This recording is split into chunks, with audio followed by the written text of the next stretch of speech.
वर्षाची तिची मावशी जायचे मावशी जायचे मरण पावल्या आणि विषय एवढा इतका गंभीर आहे समजा की आता जो आपला शहर तर तुम्हाला माहिती आहे 10 किलोमीटरच्या रेंजमधलं शहर आहे आणि खड्ड्याचं तर सांगाच नाही लागत. खड्ड्याचा विषय खूपच गंभीर आहे. अतिक्रमण आणि रस्त्यावरचं अतिक्रमण रस्त्यावरचे आता हे काल बिना याची नंबर प्लेटची जो ट्रक आला जो अयोध्ये वाहतूक टायमिंग होता म्हणजे नो एंट्रीला तरी तिथं गाडी आली आणि हेल्मेटची जी सक्ती आहे आमच्या गंभीर हेल्मेट घालूनच सुद्धा त्या दोघी झाली महिला चालणारी महिला हेल्मेट घालून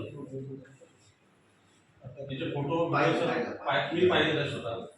आता याच्यावर हात राहते असं आणि शहरात 1 किलोमीटर ट्रॅफिक सिग्नल आहे त्याच्यामुळे अमरावती शहराच्या महानगरपालिकेच्या हद्दीच्या बाहेरच सक्ती झाली पाहिजे. 10 किलोमीटरच्या बाहेर महानगरपालिकेच्या त्यामुळे हेल्मेट सक्ती काही हेच नाही ना. दुसरी गोष्ट जी अगर शहराच्या बाहेर जर जायचं आहे तर तिथं आमचा काही विरोध आहेच नाही. तर शहराच्या बाहेर चाललं बाहेरगाव चाललं अकोला यवतमाळ किंवा ग्रामीण मध्ये अगर तो 30-40 किलोमीटर व्यक्ती जात आहे तर त्याला आमचा विरोध आहेच नाही. अगर अमरावती महानगरपालिका क्षेत्रामध्ये इकडे आपण तापवून गेलो तर सिटी खतम, इकडे आपण सांगापूर गेलो सिटी खतम, इकडे आपण डिझीलँड गेलो सिटी खतम. काय गरज आहे आपली इथं? काहीच गरज नाही. त्याच्यानंतर काय असते एक व्यक्ती गाडी चालून आला त्याच्या मागं लेडीज बसली आहे त्याच्यानंतर हातामध्ये लेकरू आहे आणि डोक्यावर दोघांचे हेल्मेट आहे. उद्या चालून ते लेकरू पडू शकते तो निष्पाप जीव एक जाऊ शकते. मग याला कारणीभूत कोण राहणार आहे? ठीक आहे तुमचं निवेदन आपण हेल्मेट मुळे त्या महिलेचा जीव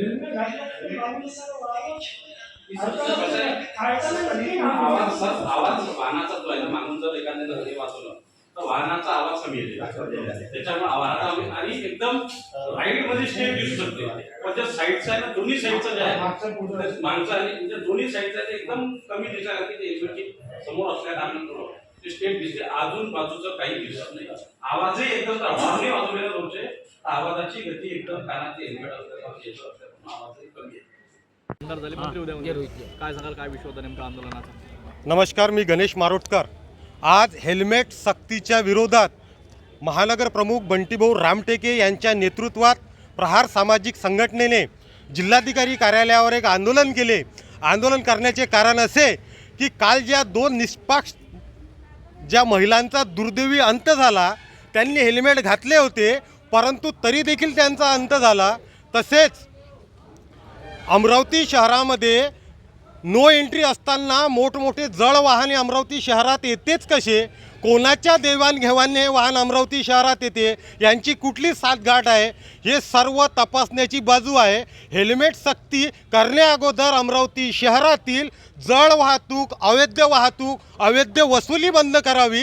हे हेल्मेट सक्ती लोकांच्या जीवासाठी आहे का फक्त खिसे गरम करण्यासाठी आहे हा संशोधनाचा विषय आहे. म्हणूनच आम्ही प्रहार सामाजिक संघटनेच्या वतीने आंदोलन केले. कारण अमरावती सिटी हे फक्त 5 किलोमीटरची सिटी आहे. अमरावती महानगरपालिकेच्या क्षेत्रामध्ये हेल्मेट सक्ती नसावी. अमरावतीच्या बाहेर हेल्मेट सक्ती असणे आवश्यक आहे हे आम्हाला देखील समजते.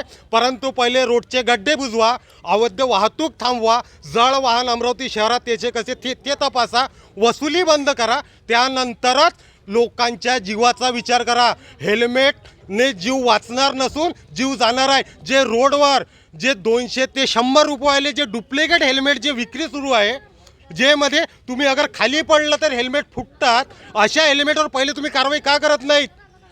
म्हणजे हे किती वसुली आहे? हे महानगरपालिकाचा अतिक्रमण विभाग पण झोपलेला आहे. कारण ते असे जे पूर्ण रोड चौकामध्ये असे हेल्मेटचे दुकानं लागलेले आहेत. पहिले अवैध वाहनं बंद करा, शहरातले अवैध धंदे बंद करा, अवैध वसुली बंद करा, त्यानंतरच हेल्मेट सक्ती काय ते करा तुम्ही. पण अमरावती शहराच्या बाहेर आज बंटीभाऊ रामटेके यांच्या नेतृत्वात हे आंदोलन झालेले आहे. अगर 8 दिवसात हेल्मेट सक्ती वापस घेतली नाही तर आम्ही CP ऑफिस समोर बी मोठे आंदोलन करू. धन्यवाद.